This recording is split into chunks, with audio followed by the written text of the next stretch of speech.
Welcome everybody back into Nerd Sesh. As always, I'm Carson Breber, and alongside me is Logan Camden. And basketball season is really and truly here, Logan. The other night, Tuesday night, we reacted to the opening night action, but that was just a couple games. Now we've seen every team tip off, and we've got a ton to talk about. So today we're going to be covering a bunch of debuts that impressed us, that disappointed us, but we're going to start specifically by keying in on what was the game of the night last night. You have, in my opinion, the two top dogs out west facing off, the Oklahoma City Thunder, my NBA title pick, and the Denver Nuggets. And OKC ends up coming out with a convincing win in this one, Logan. What was your biggest takeaway from that game? The Thunder are deservedly the favorites in the West, man, and a few big things that blew my mind. One, Carson, I know you've had this take for a long time, that the Thunder are going to eventually become a dynasty and win a bunch of NBA finals. And I feel like I'm closer to that than I am that this team is never going to get it done, man. They're so disgustingly loaded. And I know you've also had this take for a while, man. I feel foolish for not coming around sooner to this, but I think Chet Holmgren has an opportunity to be an MVP candidate alongside SGA, man, with his ability. And what these two can just do together. He's one of the best defenders already in the NBA. I know he was your preseason Defensive Player of the Year pick. You're probably one in a very small minority. I know everybody is on Wemby to win that award, but he already is among one of the league's best rim protectors. He's 7'1" with a 7'6" wingspan, and he just has elite positioning, timing, and instincts. He has two superhuman blocks in this game. I believe he ends up with 4 total. He's got this one unbelievable block on Michael Porter Jr.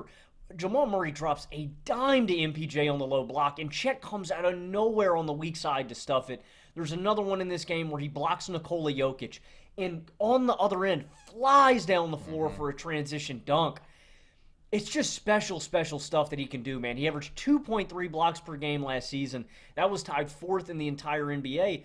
But he was also one of the most impactful rim protectors. Opponents shot 11.4% below their average field goal percentage inside 6 feet on him last year. That was the 6th best mark in all of the NBA. Minimum 4 defensive field goal attempts per game. So we already know the value that Chet brings defensively. He is one of the best rim protectors and best defenders on the planet. But it's everything else that we see showcased in this game, man. It's the rebounding. It's the ball handling. Chet is such a fluid guy on ball. The playmaking blew me away in this game, man. Chet was diming guys up. And it's the scoring skill set, too. I think a lot of people drew a lot of notions from the playoff run last year, Carson, with his shooting struggles, right? Chet shoots 26% from deep. I think Chet is one of the elite big men shooters in NBA history. I mean that. When you're talking about the greatest big men shooters of all time, like Dirk, like Karl Anthony Towns, I think Chet is going to be among those guys all time. He could be greater than both of those guys when it's all said and done. Again, he's Dirk. Let's give respect to Dirk. I mean, we're talking about all-around jump shooting. He's never going to be the level of jump shooter. I think he could be top 3, though. I mean, I think that's definitely possible with his size and skill set. This guy was a 40% shooter in college, very good last year, and I think he's going to continue to grow. And I think him and SGA have a chance to be the best duo in basketball this season, man. And there's some great duos, right? Davis and LeBron, Tatum and Brown, Jokic and Murray. There's a lot of great duos. Book and KD, right? I think Chet and SGA have a chance to do it this season, man. And I'm just so high on them. And right, it starts with those foundational pieces with SGA and Chet. But I had to talk one of my friends after the game the other night, Carson, into the Thunder as the Western favorite. He texted me and he was like, yeah, man, you and Carson are some goofies, bro. Y'all are tripping on Nerd Sesh, talking about the Thunder coming out the West. And I told him, this team is so comically loaded. MVP level SGA, MVP Depoy level Chet, All-Star level J-Dub. Around them, Alex Caruso, Lou Dort, Aaron Wiggins, Kason Wallace. Isaiah Hartenstein didn't even play in this game, and they decimated what I believe to be my second-best team in the West in Denver. Carson, the OKC Thunder play basketball like a beautiful sunny day, like a walk in the park, man. It is the perfect basketball team. They are so gnarly.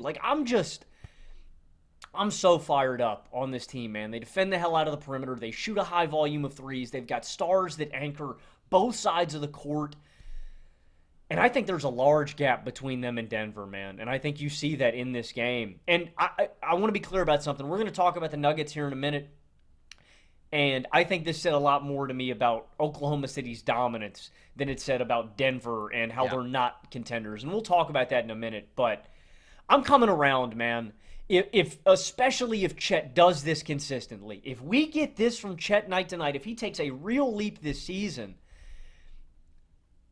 yeah, I think that we're looking at maybe two of the greatest basketball teams ever assembled that will be matched up in June. And I know that we're not even a week in, but I mean that.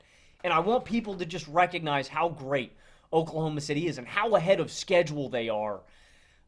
I really think Oklahoma City could be one of the greatest teams ever assembled, man. I'm that high on this team, and I'm coming around to them, dude.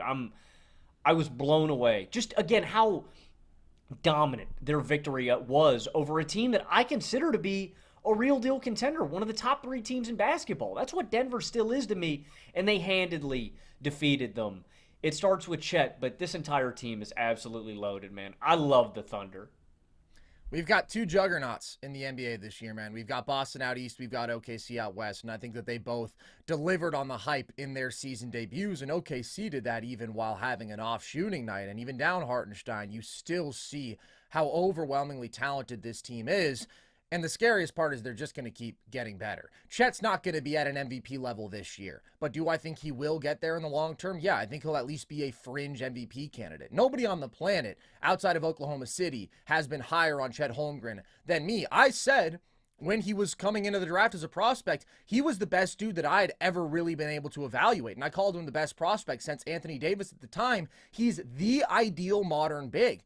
And I just think people have been very slow to come around to Chet because he's super skinny, maybe because he was advertised as the next Kevin Durant in high school, and that's just not really his archetype.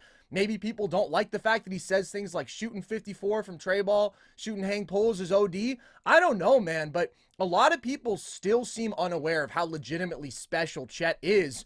He was the best player on the floor with Jokic out there, with SGA out there, and without hitting a 3, which we know is such a special weapon of his. I loved what we saw from him offensively. It was an extremely well-rounded performance, and I do think that we're seeing a leap there. And I expected a leap, and that's a big part of the reason that I picked OKC to win the title. I loved how he was playing out of the pocket as a roller. I loved his utilization of these short jumpers and these mid-range jumpers. If you give him any airspace there, he is just automatic from that range, and I hope to see him continue to utilize that more and more this year.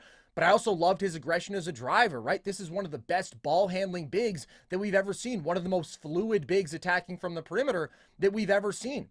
So he's more than capable of just attacking a closeout, right? Of hitting you with a pump and go, and he was finishing through contact nicely in this game. And he's also a really gifted playmaker, a really skilled passer. I loved his vision hitting laydown passes in this game. And he attacked and really controlled the glass against maybe the best rebounder in basketball. And if there's been a single concern about Chet, it's really been that ability to rebound at a high level as a center, and he delivered on that in this game in a really tough matchup, and defensively gives you 4 blocks, 2 steals. I've been saying has the best timing and verticality of any rim protector in basketball, is already way smarter, way more instinctually sound than he should be as a rim protector and defensive player, and we know he can really guard in space. I expect him to be a top 25 level player this season, maybe even top 20, and I do think the offensive leap is a big part of that, because defensively, you are already getting night after night elite impact from Chet. But you compare him to a Victor Wembanyama, Logan, it's a really interesting contrast last night, because I want to be clear. Wemby is better. Wemby's ceiling is clearly higher, even though I think Chet's ceiling is so high. I mean, Wemby could be the best player of all time if he maxes out all of his traits. But the difference in polish is just so significant still. I mean, Chet is a significantly more fundamentally sound defensive player. He is a significantly better shooter of the basketball. Even as his shot was off from 3, you see the mid-range is knocked down, and we have a large sample size of him being a much better three-point shooter. The handle is significantly more polished still than Wemby's, and he's obviously in a much better situation, right, where he has higher quality looks manufactured for him, but he is just the more solid, polished player at this point, and I just hope that he doesn't get overshadowed by Wemby because this dude's so special. He had one of the best rookie seasons of this century last year, and it was overshadowed by Victor Wembanyama. He didn't win Rookie of the Year. I mean, in 90% of rookie classes, Chet would have been your Rookie of the Year last season, and I do expect him at his peak to be an MVP level guy, an MVP contender at the least. You are going to get DPOY level impact from an absurdly efficient 22, 23 point per game scorer who can do everything offensively. We already saw last year, this dude was an 88th percentile pick and roll creator and a 78th percentile isolation creator. That level of handling and playmaking and perimeter skill combined with being a really efficient finisher off the roll, huge lob target, what he does as a floor spacer, as a popper, what he does in transition, hitting trailing threes, and how he dominates the game defensively, that could easily be one of the 5 most impactful players in basketball when he maxes it all out. And I saw somebody say when I said this about Chet yesterday that he's a complimentary player. I don't want to make a crazy comparison here, but like sometimes I wonder, Logan, what would these people say about like a Kevin Garnett? And I want to be clear, Kevin Garnett is a top 15 player ever, okay? But what I mean by that is if you're not a takeover scorer, are you just inherently a complimentary player? If you're playmaking, if you're defending at an extraordinarily high level, dominating the game, if you're shooting, if you're creating for yourself and finishing plays around the rim, you're doing everything. Just because you're not scoring 25, 26 points in a game, are you complimentary? And to be clear, there was a year that KG was second in scoring. He was averaging 24 a game, but it was a different league. But like he routinely dominated games, played like a top 3 player on the planet, scoring 20 points per game. That's just mind-boggling to me. I think Chet does everything that you want at the center spot at such a high level, and he's just going to keep getting better. And yeah, I think he's going to rival SGA as this team's best player in a couple years. And that is what keeps this window so wide open. I completely agree. That was my thought during the game last night. And I want to be clear about something. It's going to be hard for Chet to surpass SGA, but it's like SGA just cannot impact the game the way Chet does on the defensive end. Like he is one of the best defenders on the. It really is. And you were talking about him being a complimentary piece. It's not Batman and Robin. It's Batman and Superman. You know what I mean? It's Batman and Batman. You got 2 of them. It's unfair. Right now, it's Batman and Robin, I think. But as Chet continues to grow offensively, with the way he played last night, it's Batman 100%. And Superman. I just think that is still like a standout performance for Chet, my expectations this year. He's not going to score 25 every night. The Thunder are still the youngest team in the league. Sam Presti is a dark overlord genius. Can we build the statue? I mean, I know. It's just ridiculous, Carson. And I mean that when I say it because I feel like some people may think that we're just getting hyperbolic for hyperbole's sake. I believe everything about Chet. I think that he's going to be that good, and I think that this is going to be one of the greatest teams ever assembled. I don't know if it's going to be this year. I don't know if because, again, Chet has so much room to grow. J-Dub has so much room to grow. Bro, Aaron Wiggins balled out off the – there's such a surplus of talent here, man. Like – yeah, it's ridiculous. The Oklahoma City Thunder are one of the most fun teams I've ever had the pleasure of watching, and it's like perfect basketball personified, man. It is. I cannot sing their praises enough. Like, you guys may get tired of it, of the so-called glazing or whatever. I think this is a team that could win eventually if they keep this core together. And it seems like everybody gets along. It seems like the locker room environment is great. They all love each other. They're coming up together at the same time.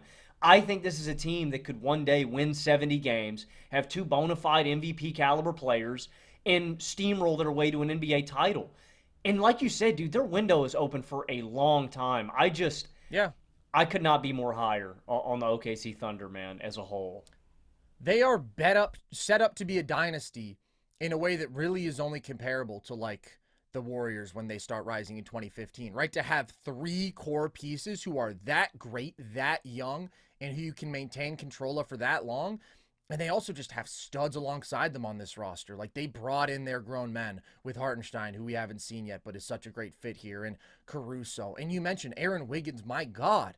I mean, he continues to add more juice to his game off the dribble. He's killing you as a driver. He's getting to the mid-range. He's so damn good. Kason Wallace is so damn good. Isaiah Joe is so good. Ousmane Dieng, we'll see. I don't know that he's going to be consistent this year, but he knocks down a couple threes. He's always been a very toolsy young guy.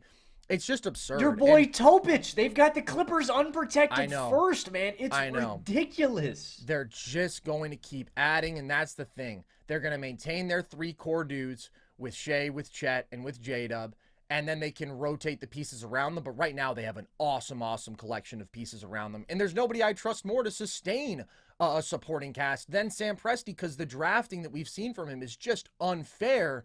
They're a juggernaut, man. They are stupid defensively. They have 13 blocks in this game. They have elite athletes, and they have elite length everywhere. And I've been saying, I think that this is going to be the best defense in basketball, maybe by a good margin. Nobody has this combination of absurd perimeter defense and an elite rim protecting duo with Chet and Hartenstein, or the wide variety of lineup combinations they can throw out there and still be phenomenal on both sides of the ball.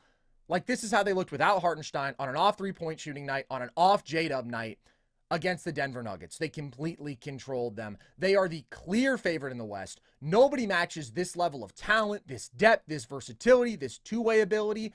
And what I think some people must have undersold with the Thunder, I really don't know how you could pick somebody else out of the West over them preseason.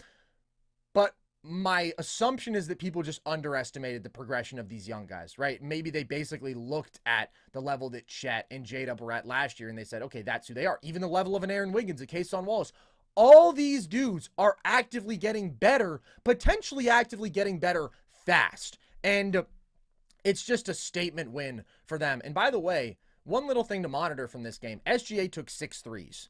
And he confidently stepped into a couple of pull-ups, a transition pull-up that is normally not in his shot diet. So I already consider SGA one of the 3 best scorers on the planet, one of the 5 best players on the planet. He doesn't need to be a volume 3-point shooter because he dominates the restricted area. He dominates the mid-range, the short mid-range.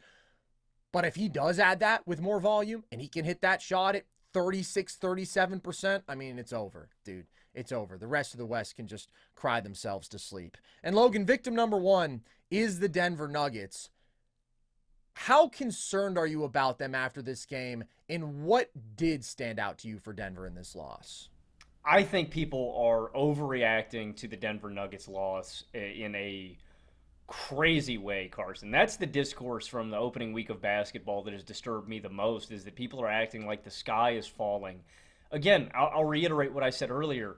This, to me, spoke way more about Oklahoma City's dominance and how much better they are than every other team in the Western Conference than it said to me about Denver not being a legitimate title threat. And here's why. The big issue with the Nuggets in the Nikola Jokic era has always been the non-Jokic minutes. If you turn on any NBA broadcast, if you listen to any informed mind, they will tell you that, because it's been the case. Last season, and this has been the track record for basically the entire time Nikola Jokic has been a star, they were 24 points worse without Nikola Jokic on the floor. And that is just a staggering number. It is by far the largest discrepancy between any star on the floor versus off of it. And I think this is the best Nuggets bench that they've had in the Jokic era, Carson, even though the bench, I think, played a pretty poor game. It was not a great showing from the bench, right? They get decimated without Jokic out there, specifically in Russell Westbrook minutes too. Yep. But I think this is the best bench in the Jokic era, and I think they're underrated. Or maybe not best, because I did like Bruce Brown, and I liked some of the stuff they had in the title run, but I think overall it is. Russell Westbrook had a really bad game, and I've been very critical of Russ. I think it is going to be a roller coaster. I call Julius Randle roller coaster Julius Randle. Well, it's the same thing with Russell Westbrook. It's a roller coaster. We're going to have some really high highs of Russ, and we're going to have some really low lows. In the first quarter, oh my God, Carson, I wanted to punch a hole through my TV watching Russ play. Ugly turnover. It leads to an easy bucket in transition for the Thunder. He airballs a wide open 3. He travels. He loses the ball on a drive. Like, it's a part of the Russell Westbrook experience. That being said, this is a position that in the Nuggets' history over the past few years has been dominated by Reggie Jackson and has been dominated by Austin Rivers and Facundo Campazzo and Monte Morris. And, like, shout out to those guys for doing serviceable jobs alongside Nikola Jokic. It's like Russ is just such a raw talent upgrade from those guys. And there's just stuff that he can do that those guys can't do. I like the stretch that we saw, I think it was in the third or the fourth quarter, where Russ is attacking downhill with Murray, with Saric, with Strother, and Peyton Watson. I really think Russell Westbrook adds value in that regard. Like, you just have... Russ at this point in his career is not an elite offensive engine or anything by any means, But can he operate and run a bench unit and get you some buckets and bring you nice energy? Yes, he can. The backup 5 spot in recent memory has been dominated by Zeke Naji and DeAndre Jordan, guys who are unplayable. Saric brings skill and a little bit of ball handling there, and some playmaking, and some shooting touch. He had a beautiful pass to Russell Westbrook on a cut in this game that leads to an easy dunk. Those guys complement each other off the bench. Peyton Watson is a really disruptive and athletic defensive athlete. Really good rebounder. He brings value.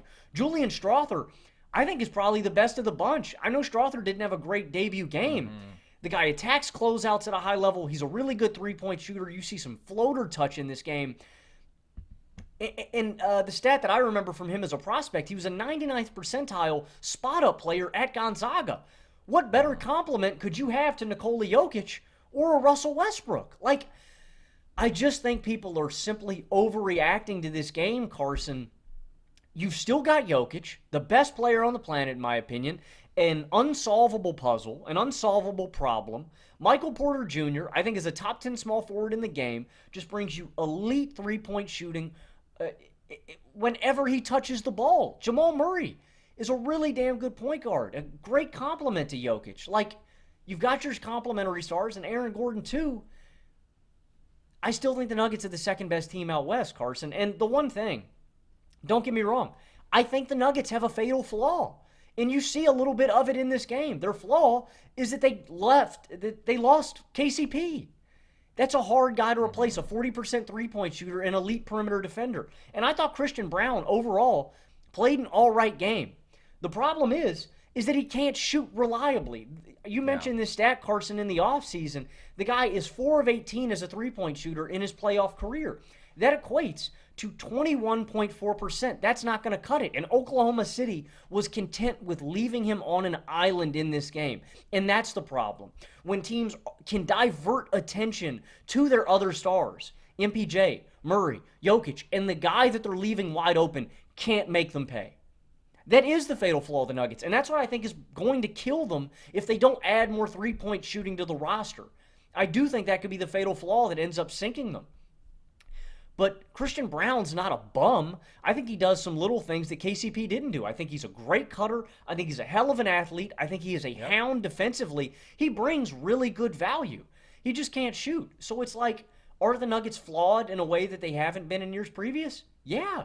They've lost very important assets to a title recipe. But is the sky falling? Is this team going to win under 50 games? No.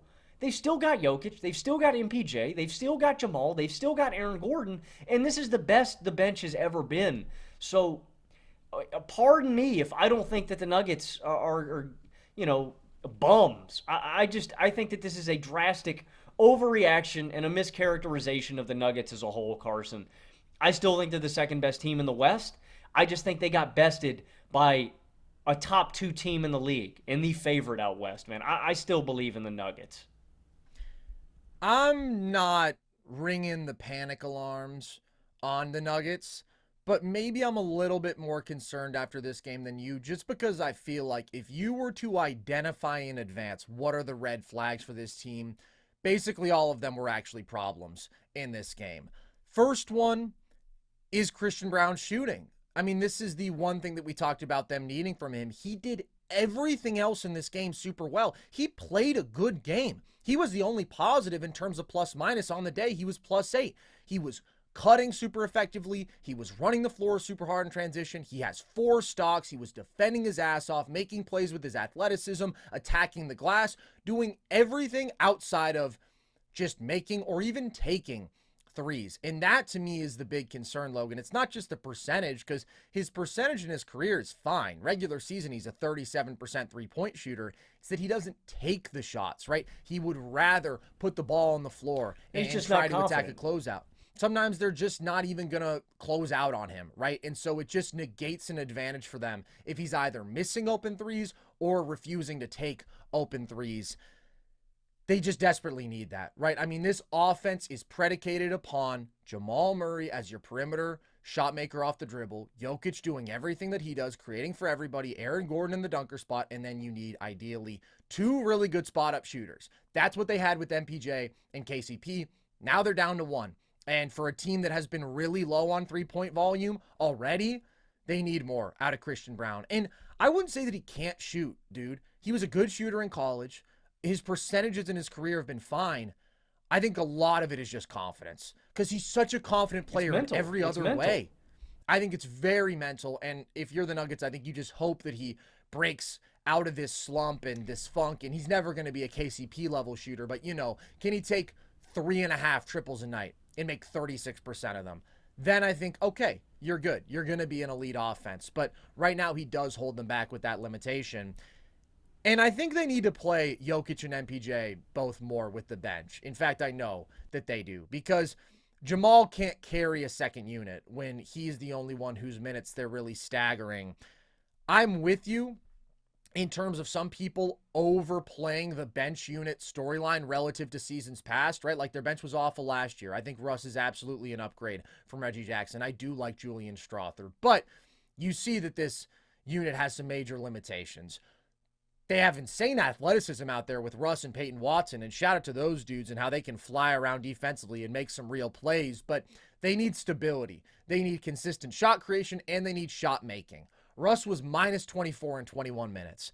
It was rough, and he made some plays with his athleticism and on the defensive end, but he's just putting up too many shots, and he's putting up too many bad shots. The most painful was at the end of the second quarter, when there's no shot clock, right? You're holding for last shot. He just jacks up a 3 with 11 seconds left. It's like, come on, man. You cannot possibly be doing that. If you want to play championship basketball. I mean, he's never going to he's never going to figure that out, Carson. I mean, at this point, we can just write it off, right? Yeah, and that's why I think that you need to play him a little bit less. I think 21 minutes is a little bit rich for Russ. And you cannot have him and Peyton Watson combining to take 10 threes, dude. I mean, that's 10 wasted possessions. I'm sorry. I know that they want to keep the defense honest. They're bad shooters. And that's why I just think you need a more balanced lineup where if you have MPJ out there with Jamal and Russ, and then you have Saric in the front court, right? Okay, now we have more shooting on the floor. When we're looking to Peyton Watson, and you could have Strawther with that unit too, right?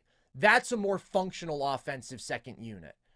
When you're asking Russ and Peyton Watson to be spot-up players for you, it's just not going to work. And I do wonder if they make a move for another shooter on the bench. Somebody in our Discord mentioned maybe they try to pluck somebody from the Warriors bench for shooting. I think that'd be a good shout because the Warriors have a fair amount of shooting on their bench. I mean, Buddy Hield was phenomenal, right? D'Anthony Melton is good. They might not want to move off of those guys, but I would be in the market. I'd probably be willing to move off of a Peyton Watson, say, hey, here's this young dude, special athlete, can be a hell of a defender, super athletic offensively, right, in transition. He can be a good cutter for you. But we need somebody who can make shots from the perimeter right now. And I do think that Julian Strawther definitely has a burden there. I think he needs to be more aggressive, and I think that he is good. So I'm not freaking out about the bench because the bench has always been a problem for Denver. But I think this year, let's see a little more stagger, man, because it's specifically the shooting that's lacking from that group. And the final red flag is Jamal Murray, man. This version of Jamal Murray is just not going to cut it. He was horrible in the postseason. He was horrible in the Olympics. He was horrible yesterday. 4 of 13 with 3 turnovers. Really struggled to finish against the length of this OKC defense. Really struggled to create separation against damn good perimeter defenders. And that's what he's dealing with for 48 minutes. But you have to, right? You're your team's #1 perimeter option. And he just mightily struggled. At a couple points, he just threw the ball away. Bad turnovers. I don't think there's a tougher matchup in the league for Jamal than OKC. I don't think there's a better defense. I don't think there's a better perimeter defense, especially in terms of the depth of dogs they can throw at you. But you need him to be a second actual star if you want to win the title unequivocally. If you want to be the second best team in the West, he has to be something close to the Jamal Murray that we've gotten to know, and he just hasn't been that in the last 6 months. Yeah, Jamal is a key component, especially with what he brings floor spacing wise, and that's something I want to hone in here real quick. The Nuggets were dead last in three-pointers attempted last season. They were 30th, and you just think of the roster construction and the offensive play style of some of the elite teams. Boston puts up a ton of threes. Oklahoma City puts up a ton of threes, has elite shooters. Dallas, right, added Klay Thompson. They put up a ton of threes, and they get to the rim at will. It's like the Nuggets are running the risk of becoming a dinosaur. a relic of a bygone era. And just what I mean by that is the three-point shot is such a big swing factor in individual games. You just can't have that large of a gap in three-pointers attempted. It's just going to make a difference. Like, three is worth more than two. As we know, I do think they need to make a trade.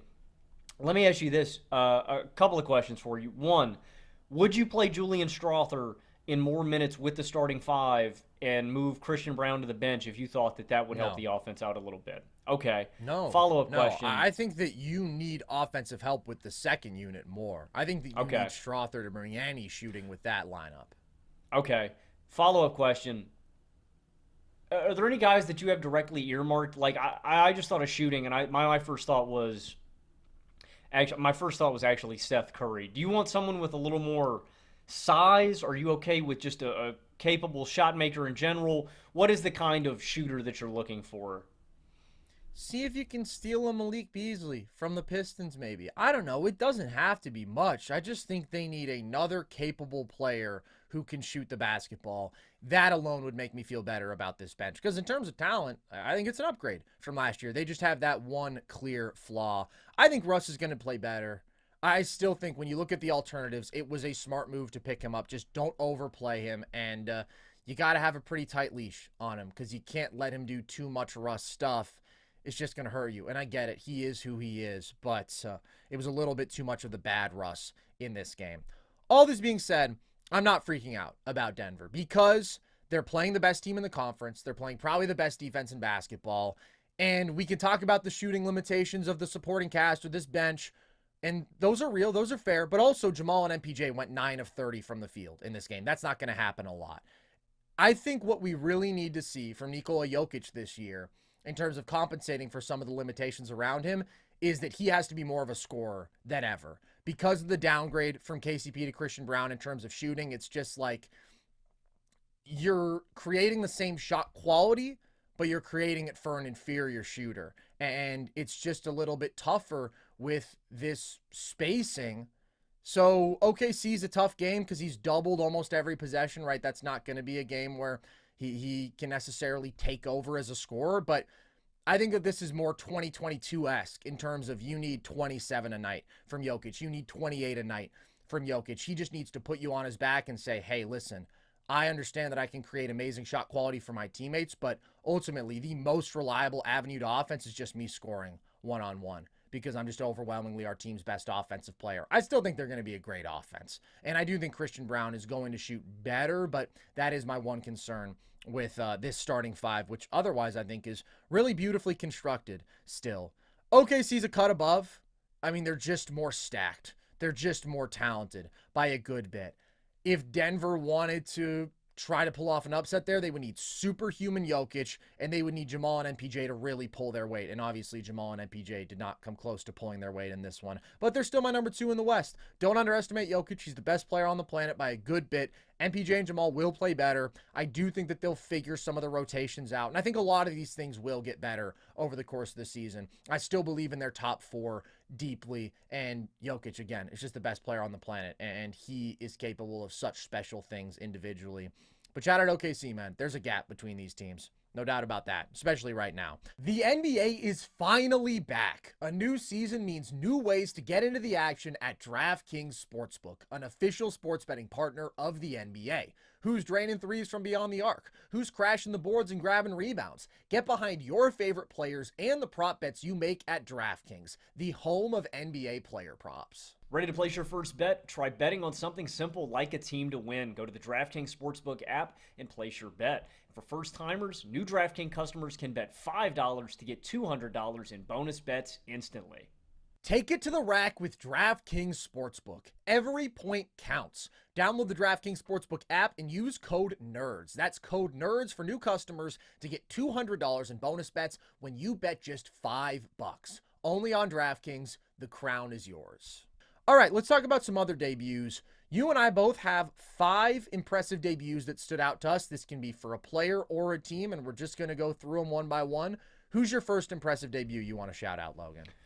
First guy I want to shout out is my guy Paolo Banchero. Dominated the Miami Heat. He puts up 33 points, 11 rebounds, and 3 assists on 12 of 24 shooting, 4 of 8 from deep, goes 5 of 6 from the line, notches a steal and a block. He's plus 42 in this game against Miami, Carson. And specifically what stood out to me in this game about Paolo is just how many more big body grown man buckets Paolo was serving in this game, because I think it's a component of realizing Paolo's final form, right? I've always believed in the jump shot, the self-creation with a guy at this size, right?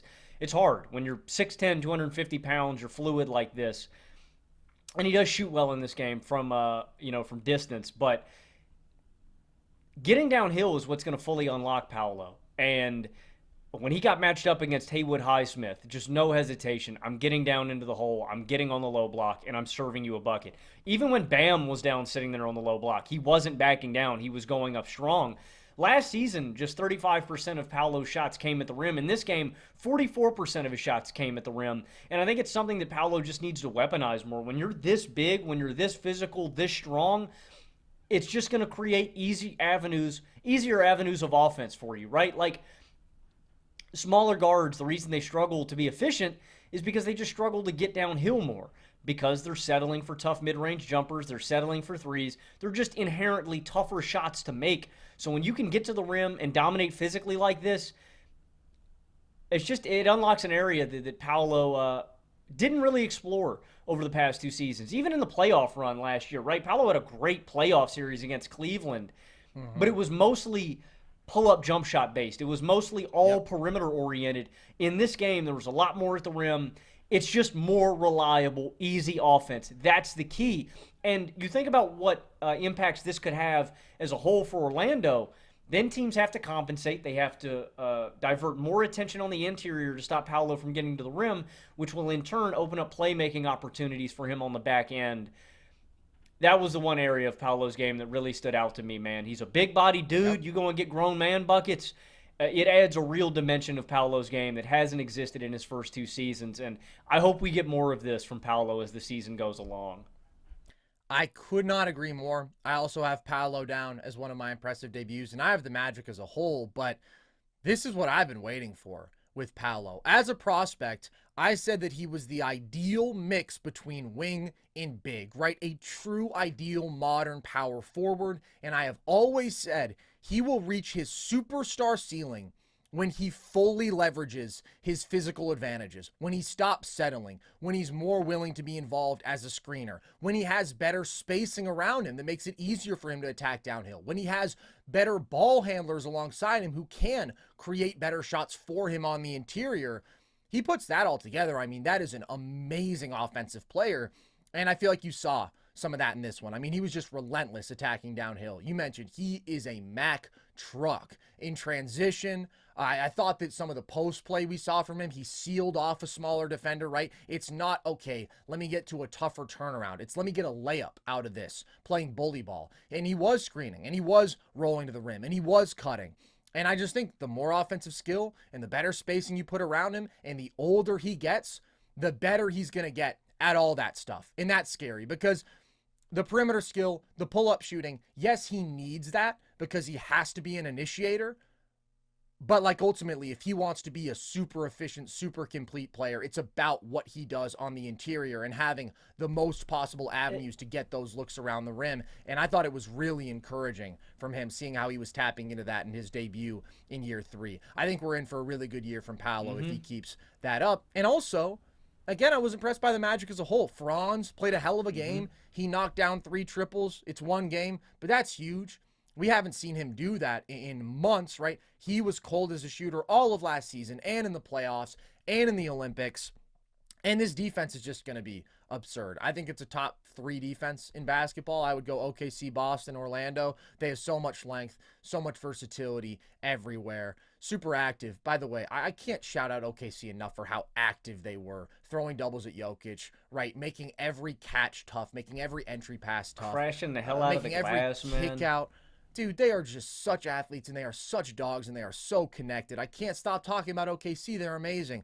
But Orlando's defense is also amazing, and their shooting is already noticeably better. Even with KCP going 0 for 5 in this game, they hit 18 threes at a 37% clip.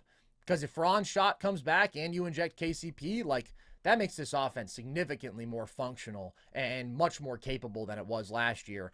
I think they're going to be really, really good, especially in the regular season. And with how good they looked, with how good Evan Mobley, who I'm going to get to in a second, looked, and what that could do for the Cavs, like, the gap between the top 4 in the East and Orlando and Cleveland could be smaller than I thought, because those are teams that are going to win on the defensive end. And if they've improved by a good bit offensively, which they both potentially could, that could be a really tough matchup for a Milwaukee who's flawed defensively, for a New York who's flawed defensively, for a Philly who God knows if we'll even see their best dudes on the floor. I really like Orlando. I thought that this was a really good debut. I really like Orlando too, and specifically if they can end up with a high seed too, that makes it even more dangerous for Philadelphia or Milwaukee, right? If Orlando can, or Cleveland, if they can get a 3 or a 4 seed and host a playoff series. They talked about that during the Magic game, just how Orlando won every game at home. Cleveland also won every game at home. That can be the difference sometimes, and I think it's doable. And Franz's jump shot coming back is a major component too. You know, we saw him not only struggle down the stretch in the regular season into the playoffs, we saw him struggle into the Olympics. That's a huge component. You mentioned Evan Mobley. He's the second guy that I have written down here, Carson. Let's get into it. Evan Mobley played basketball, and it was like when you hear a really nasty beat and your face is just curled up with some thumping 808s. Watching Evan Mobley, I was just... Beautifully said, Logan. I said out loud, I'm going to bust. I mean, it was an erotic experience for me watching Evan Mobley play like that. I was moved. Dude, this is going to make me sound like a weirdo, but I literally last night, man, after the Nuggets Thunder game, man, I just like paced around my kitchen for about 10 minutes, like just thinking, like, holy shit, the Thunder is so good, man. All right, how are we back to the Thunder? We need to chill, bro. I got sidetracked. That's my fault.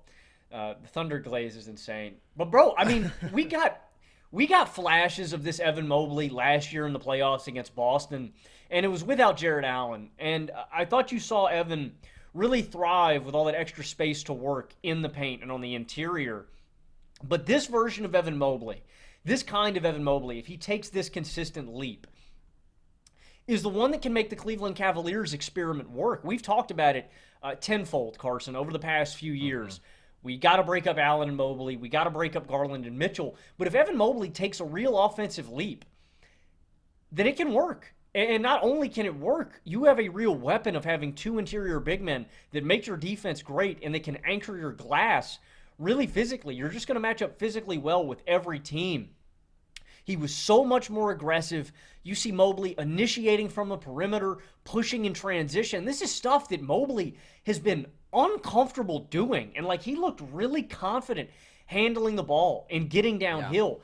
He's going up strong at the rim finishing. He's confident taking threes. He drained a corner 3 in this one. And even I know he banged a couple of threes in the playoffs against the Celtics last season, but I was like, all right, man, this is going to be a longer form experiment than we're expecting. But he looks confident taking them. He's cutting well. The Cleveland Cavaliers desperately need an infusion of offensive talent and ability, and Evan Mobley could be that answer of offensive firepower and punch. And I just got to tip my cap to you, Carson. Chet and Evan Mobley have been 2 of your guys for the longest times. You called Mobley the best prospect you had evaluated. When he came out, you called Chet the best prospect you had evaluated when he came out. And it was on the foundation of them being game-changing defensive anchors. But now that we are into year 2 of the Chet experiment, is this year 3 or 4 for Mobley? Is this year 4? This is year 4 for Mobley. Year 4 for Mobley. We're now finally seeing their offensive games get rounded out, and we're seeing them show the flashes of the offensive potential that you talked about. 25 points, 9 rebounds, 3 assists in this game. He racks up 5 stocks, 2 steals, 3 blocks, and they're plus 31 in Mobley minutes. Like, Donovan Mitchell, it would just take such an offensive burden off of Donovan Mitchell's shoulders.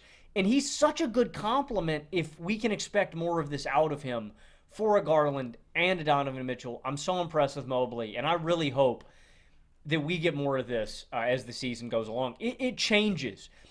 This difference in the play of Evan Mobley changes my outlook on the Cleveland Cavaliers as a contender out east. I don't view them as a contender, but if we get this from Mobley consistently, they climb into that upper echelon. I agree, dude. And look, you always want to be hesitant when you're talking about one game of basketball, right? To being overly reactive. But at the same time, sometimes you see clear skill development after an offseason. And that's what we saw from Evan Mobley. It's not just, oh my God, he had 25 points. We saw him doing things that he wasn't doing even last year against the Celtics when he gave you like 21, 9, and 3 super efficiently. We didn't see him sizing dudes up like this from the perimeter. We didn't see him run multiple pick and rolls. We didn't see him acting as a point forward in transition, getting to his bag from the mid range. You mentioned he takes a couple threes, he makes one. It was just such an outstanding all-around offensive performance, and it feels like this is the offensive leap that I've been waiting for with him, because as a prospect, you mentioned, I mean, the foundation was all-world defense, which he's already delivered. He delivered it as a rookie. I think he's one of the 4 best defenders on the planet.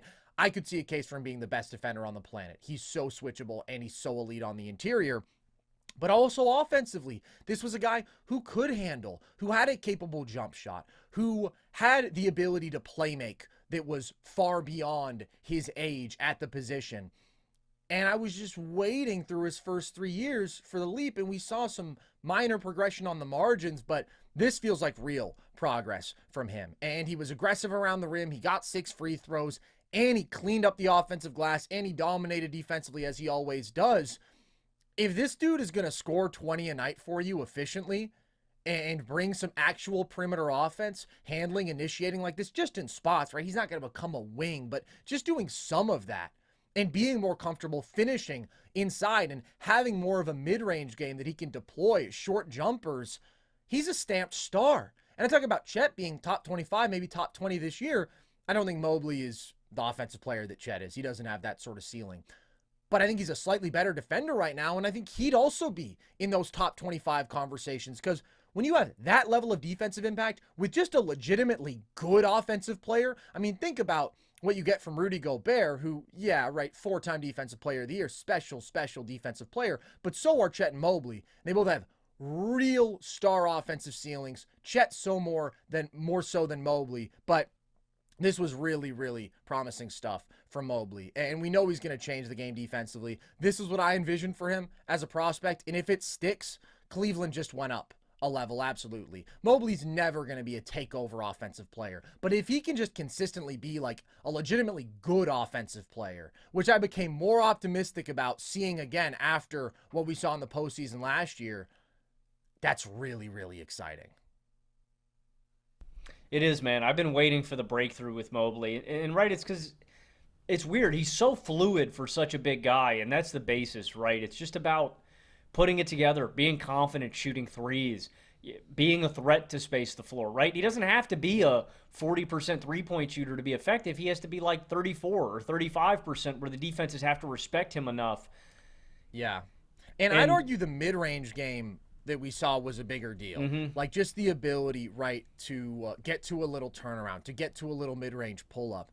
His entire jump shot has basically been non-existent. It's been one of the most underwhelming parts of his game based on what I expected as a prospect. I thought he'd just be a solid floor spacing big, and he really hasn't. He's been a super low volume jump shooter, and I mean, some of his numbers outside the restricted area last year were just horrific, but he looked way more comfortable in this one.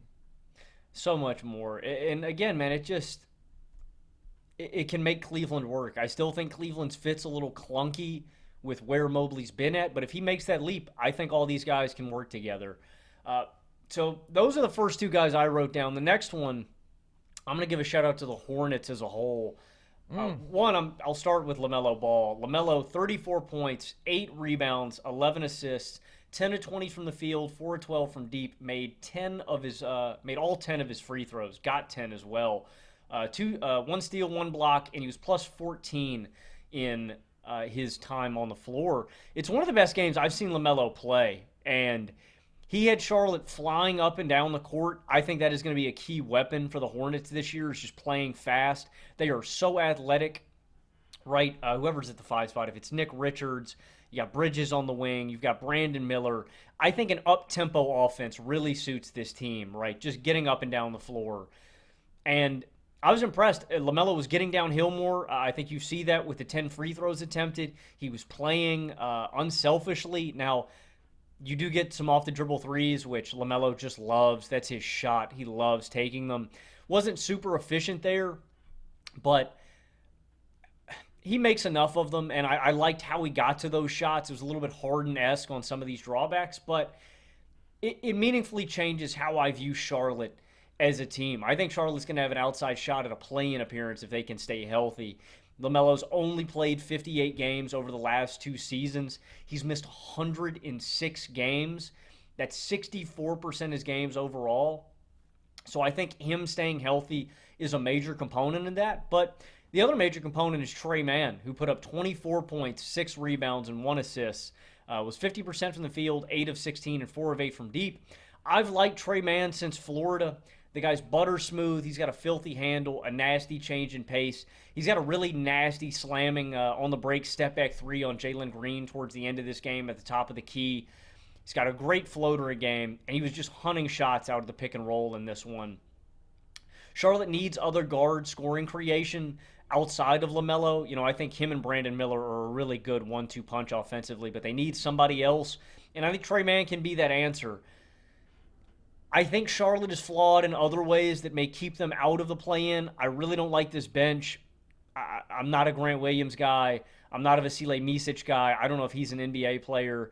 Moussa Diabate, right? I just don't think their bench is very talented, and that could be what holds this team back from making a play-in push. But I think they're right there with some other teams in the East, with the Chicago, with Detroit, with an Atlanta, right? These aren't great teams, but they're teams that are going to be competitive pushing for the play-in. And I think Charlotte's closer to them than they are with the Wizards of the world and down in the cellar of the East. So I like what I saw from Charlotte. They were trailing by 18 points at a point in this game against Houston.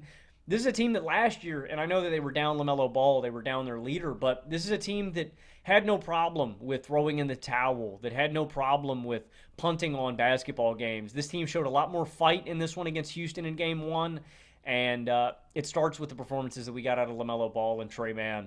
I think this team can make a play-in push this year, and that may not be saying much because the goal is to always win the NBA title, but for a team that has been in the cellar of the East, that's a big leap. And if we keep getting this out of LaMelo and Tre, I think it's a little more feasible this season. They outscored Houston 61-45 in the second half. It was really impressive stuff. They never stopped coming, and I'd like to see more of that. A good first win for Mr. Lee in his debut as the Charlotte Hornets head coach. I don't think play-in is unrealistic for the Hornets. I mean, I had them just outside of that, but part of that is, unfortunately, I don't trust LaMelo's health. Obviously, he's a very good player when he's on the floor, but I think that we have seen him be one of the most injury-prone players in basketball in recent years. But yeah, this was a really nice game from him in terms of shot making and playmaking, and you don't even get Brandon Miller for most of this game, right? I'm super high on what he can do in year 2. And Tre Mann is the sixth man. He was built to be the sixth man to end all sixth men, man. He is going to do what Jordan Clarkson could not. He's just a little bit tougher, man. And the aesthetic he's got going now with the baggy shorts. Dude, I was going to say, he looked like AI. He looked like light-skinned AI. That's what I'm saying. It's so tough, dude.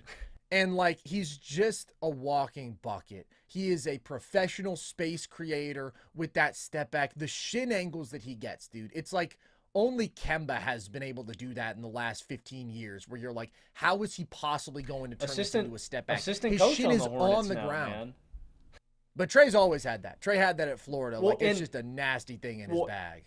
And just to speak to what that does to a defense, it's so hard guarding that because your brain is telling you when he gets that low that he is going to drive and blow by you. That's how he's able to create that much space on those shots, because it confuses your brain. It's like a receiver with really good footwork. He just baits you. He just cooks you. 100%. And I don't want people to overreact to what Tre Mann can be. I think this is just the perfect role for him. I think super fun sixth man. He swung this game. He was huge in this game. There's going to be nights where he's not efficient. He's not going to impact the game a ton outside of his scoring, but he's always been a bucket, and it's really fun to see him in this role in a situation where they need him to produce like that. So it was a nice game from the Hornets. I definitely think that they're going to be in that mix. I mean, the last play-in team in the East, it's not going to be good. It's probably going to be like a 30-win team. And I think the Detroit Pistons are also in the mix there. And I was specifically impressed by Cade Cunningham in his debut. He gives you 28, 5, and 8, had a dominant third quarter where he put up 18 points, has clearly added a bit of a post game to his bag, which I really like to see. I mean, big, strong, 6'6" guard, going back to the basket, got to a little hook shot against Nembhard, got to a beautiful turnaround against Nesmith, but especially when it is like a Nembhard guarding him, a smaller player. Play a little bully ball. I thought his driving and finishing was outstanding. I thought he was physical. I honestly thought he looked a little more explosive. I mean, the first step looked a little quicker to me, and particularly he had a couple of beautiful explosive spin moves in the lane, getting to finishes. He was creating nice space with his step back. I've been saying this, but put him in an actual NBA offense and he'll be a star. I don't think that Cade has the ceiling that I thought he did as a prospect, because I still think it's hard for him to create easy stuff for himself. But he's such a good playmaker with great size, with real pull-up shooting chops, and he can do enough as a finisher. That lack of like real easy offense around the rim, because he doesn't have a great first step, is going to be the thing that holds him back from reaching like a superstar ceiling at all. But again, he looked a little bit more explosive in this game. We'll see. I just think that we're going to see Cade actually produce with some efficiency this year. I really like what the Pistons did, man. They defended well in this game, but the difference when you have a Malik Beasley out there, when you have a Tobias Harris out there, when you have a Tim Hardaway Jr. out there, actual NBA players who can space the floor, capable offensive players, it makes a real difference. And listen, I don't think they're going to win more than 30 games this year, but 30 games would be just such a positive moment for Detroit organizationally. And I like JB Bickerstaff more than Monty Williams here. They did unfortunately have this game turn on them when they had 6 dudes on the floor, which is a remarkably Detroit thing to do. But I feel good about Cade. I think Cade's going to have a really nice season, and I think Detroit is going to be a more capable basketball team.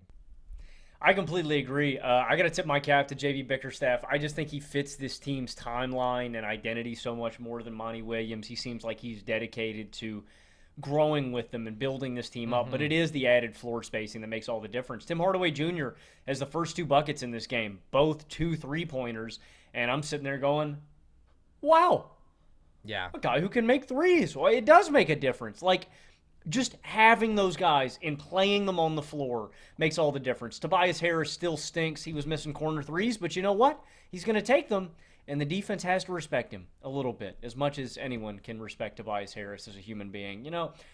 Yeah. But I do like the added spacing on the wings, and I liked how they staggered the minutes, right? You always need at least one of those guys out there, and it does make a difference to me. I like what Detroit is building down there. And I like Fontecchio. He didn't make a shot in this game. He didn't have a good game, but I think he's a good ad. I think he's another grown-up professional basketball player. Another good veteran presence. And it does. It just makes such a big difference. The next guy I'm going to shout out is another young gentleman that we have been very high on for a long time here at Nerd Sesh, Carson, and that's Onyeka Okongwu.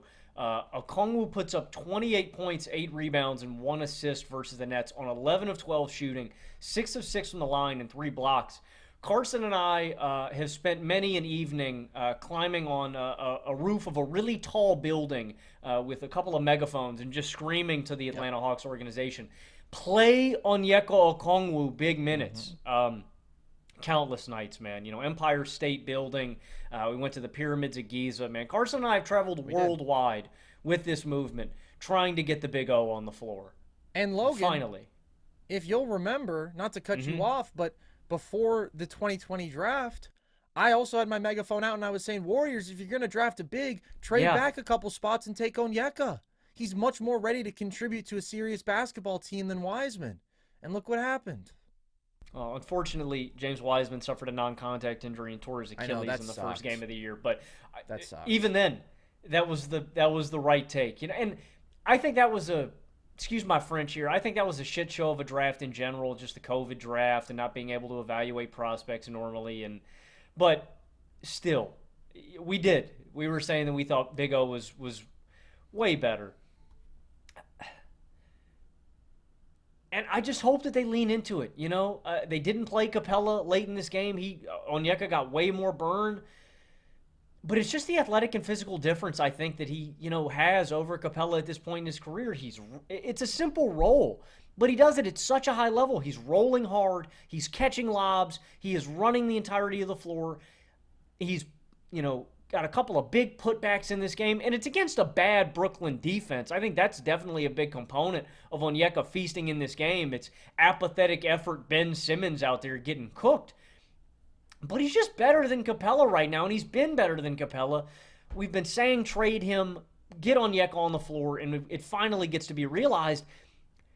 I think the Hawks, again, they're such a confusing organization because I like so much of their individual assets. Jalen Johnson and Onyeka Okongwu feel like a dominant front court of the future. Just lean into it. These guys are hungry. They're athletic as hell. They play hard. They're fast. Just get them on the floor together, man. Do it right now and see if you can dump Capella on some other team, man. I just don't think they need him anymore. I think Okongwu is their building block, man. I think he's their guy at the 5. I agree. And I really like Onyeka, Jalen Johnson front court. I mean, I think Jalen Johnson has a different sort of ceiling. I think Jalen Johnson can be a star in this league. I expect him to be a top 50 player. Just such a complete big forward with his playmaking, his athleticism, his defense, a little bit of the shot, what he does in transition. But Onyeka is just a really, really solid big who can finish around the rim, who has solid feel offensively, who has a little bit of touch, more than Capella, who is significantly more switchable, versatile defensively than Capella. Listen, I don't think that he's going to have a lot of 28-point performances, and when he does, I mean, it's all going to be manufactured for him by Trae Young, by pick-and-roll ball handlers. But I like Atlanta, man, I do. I think that this was a positive offseason for them to move off of DeJounte. It wasn't a good debut from Reece Shea. I'm not the highest on him, but nevertheless, you get a number 1 pick who I do think will probably be a solid 3-and-D wing in this league, and that's a valuable role for you. And you have some of these young front court pieces I really like, and Trae's going to make you a good offense because that's just what Trae Young does.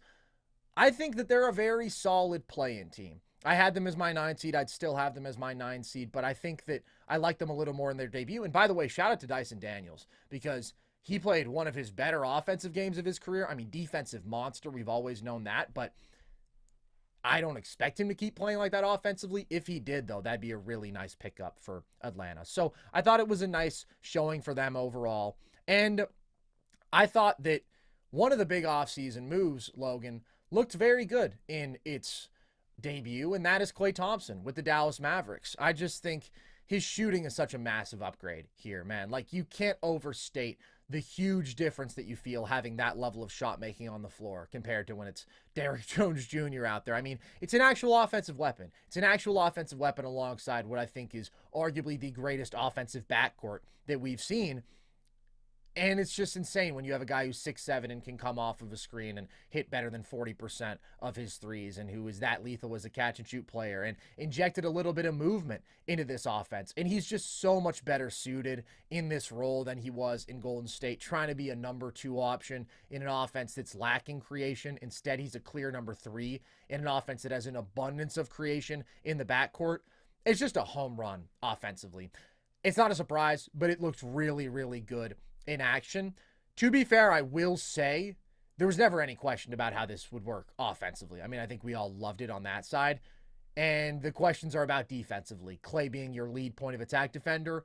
And when you're facing the Spurs without Devin Vassell, you will not find a team with less threatening perimeter personnel on offense. Like, truly the worst in basketball. So the actual question about this deal was not tested, but the good part delivered. And I thought that Klay was great offensively, and I think is going to have a great offensive season. And I want to shout out Derek Lively too. I thought that he played a really good game. Outplayed Wemby, Logan.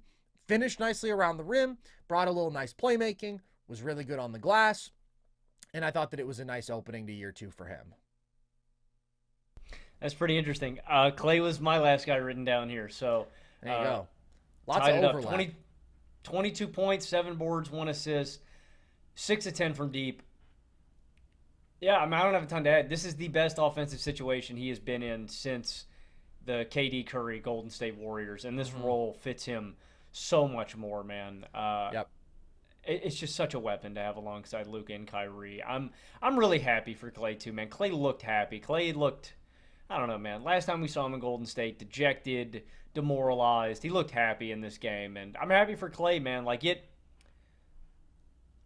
this move doesn't put Dallas on like equal footing to Denver or Oklahoma City to me, but it does move them up another level when they can manufacture offense like this, right? Like I still think Dallas is probably the next team in the West for me, below those two top dogs, just because that offense isn't going to stop coming, and you could the Mavericks offense in the playoffs last year would grind to a standstill sometimes.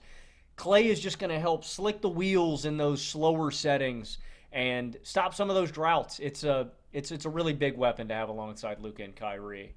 Couldn't agree more, man. They're just going to be a more reliably elite offense, and I think that does outweigh ultimately my defensive concerns. It's just important to note that those do still exist. And they bring in Najee, and Najee didn't shoot the ball well, but you saw his playmaking. Yeah, I do like the Mavs man. a lot. They're very, very clearly top 3 in the West to me. And they obviously had a better debut than Denver. I still believe in Denver more, but really nice showing for Dallas, even without Luka and Kyrie having efficient shooting nights. Like, it's just massive, dude. Massive what Klay means to this offense, because they didn't have anything close to an actual third option last year. Maybe a little bit obscure with my last shout out here, Logan. I'm going to shout out the Jazz front court. This is a group that I've actually been really high on ever since last year when they drafted Taylor Hendricks. I'm a huge Larry Markkinen guy. Walker Kessler is just objectively very good at what he does. And I thought that they had a phenomenal season opener against Memphis. Lowry was dominant, shooting the shit out of the ball, getting downhill, eating up free throws. He has a ridiculously efficient 35 piece, and to me remains the prize gem out there once he becomes available for trade, if that happens ever, for any team that is trying to put themselves over the top as a contender, because he fits everywhere. And damn near a top 20 player in basketball, dude. He's that phenomenal offensively. Walker Kessler was outstanding. He destroyed Zach Edey in this game, who I'm going to talk about later. Just completely outplayed him, ate up rebounds, protected the hell out of the rim, 5 blocks, 14 rebounds, super efficient, 16 points on 7 shots. Just the best version of Walker Kessler. And I really like Taylor Hendricks. Dude, he is a dude who just year 2, I'm in on. Is not somebody who a lot of people are going to talk about, but I think he is a very, very good young 3-and-D player. He confidently banged 3 triples for you in this game, and he's a defensive stud. And when we talked about the Jazz, that's what stood out to me last year from Taylor Hendricks. He didn't play a ton, but when he was on the floor, defensively, he's taking on tough assignments, and he is holding his own. And we saw that yesterday, or the other day against Memphis. He's guarding Ja Morant throughout this game. And when Ja's not on the floor, he's guarding Desmond Bane. Like, he is always guarding the best offensive player. And listen, Ja cooked him a couple times at the end. Ja got a step on him. He's Ja Morant. He's one of the toughest dudes in the league to stay in front of. 6'9" Taylor Hendricks, though, being able to guard him as well as he did with his length, with his agility and space, I was impressed by. And I just think that's a great front court, right? You have offensive monster who spaces the floor, who does so much without the ball. You have a really solid young 3-and-D wing, and then you have an awesome rim protecting, rim finishing big. Like, it's just very clearly defined archetypes, and I like what they have across the board there. I do too, man. I'm big on Hendricks, and that archetype is just really valuable in today's league. That's why guys are going so highly like that. When you are over 6'7", when you're a big dude, when you're really skilled and you can shoot, like, it's a really valuable skill set to have in today's league. And those guys just fit almost anywhere, man. They can complement any of your guys. And Lowry continues to blow me away, man. He's like the modern – I don't want to do that. He's one of the greatest players ever. But, like, the only guy I can think of is, like, Dirk, man. That's what Lowry reminds me of, man. Is just, like, how effective he can be off ball. Lowry's ridiculous, man. I want him to get – I agree with you, though. I want him to get out of Utah, man. I want to see Lowry in a winning context. But if I'm Utah, man, you're going to have to give me a haul to get Lowry, For man. sure. Like, he's just so valuable. Like, I'm looking at – you need to give me 4 or 5 first-round picks, man. You need to give me a young player and 2 or 3 firsts. Like, if I'm Utah, I'm not giving him up for less than his value. I need a big, big haul to get Lowry out of Utah. I think that they're going to get one eventually. He's just such an obvious ideal number 2 in so many different spots. As the crisp fall air rolls in and the leaves begin to change, don't rely only on pumpkin to spice up your life. Embrace the natural power of cannabis this fall season with Via. Whether you're lounging by the fire or exploring new adventures, Via's premium federally legal cannabis products are your perfect companion. Farmed and crafted with care in the U.S. and trusted by over 500,000 customers, Via has a product for everyone. Via is well known for their premium THCA flower grown indoors in state-of-the-art facilities and harvested at peak THCA levels to emphasize a natural aroma and flavor. Via is constantly adding new strains to its website every week, as they're always receiving fresh new strains from their independent farms' harvests. The THCA flower strains are grown with care and rigorously tested to ensure the highest quality, free from harsh pesticides or nasty chemicals. Via just launched their high THC flower in 7-gram and 28-gram bags and brand new flavors for the THCA vapes line, so you have more options than ever to blaze your own trail. Via is also well renowned for their award-winning THC and THC-free gummies and vapes, soothing topicals, and calming drops, all crafted with the highest quality hemp sourced from trusted, independently owned American farms. And the best part, Via legally ships to nearly all states in the U.S. in discreet packaging directly to your door and worry-free guarantee.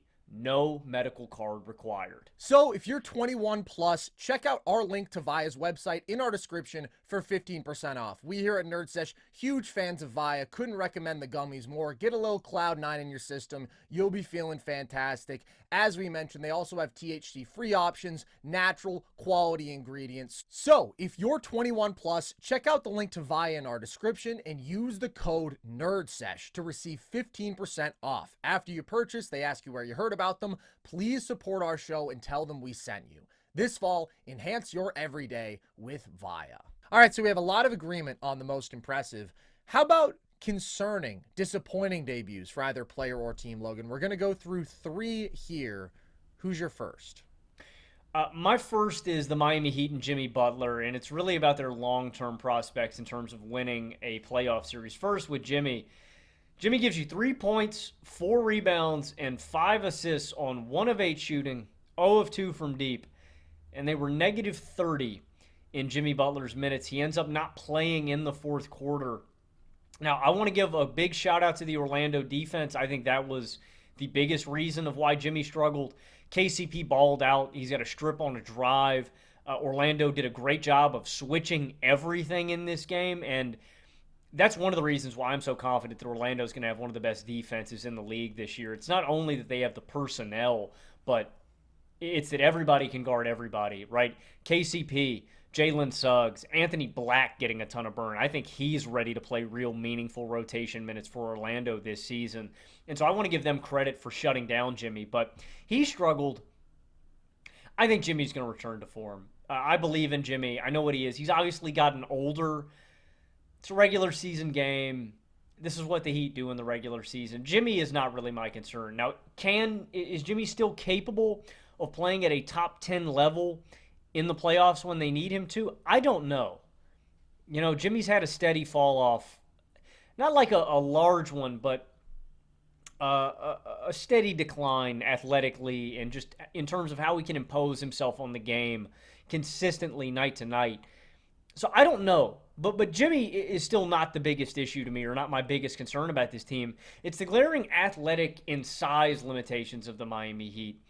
They get out-rebounded in this game by Orlando 57-41. They get out-rebounded on the offensive boards 18-9.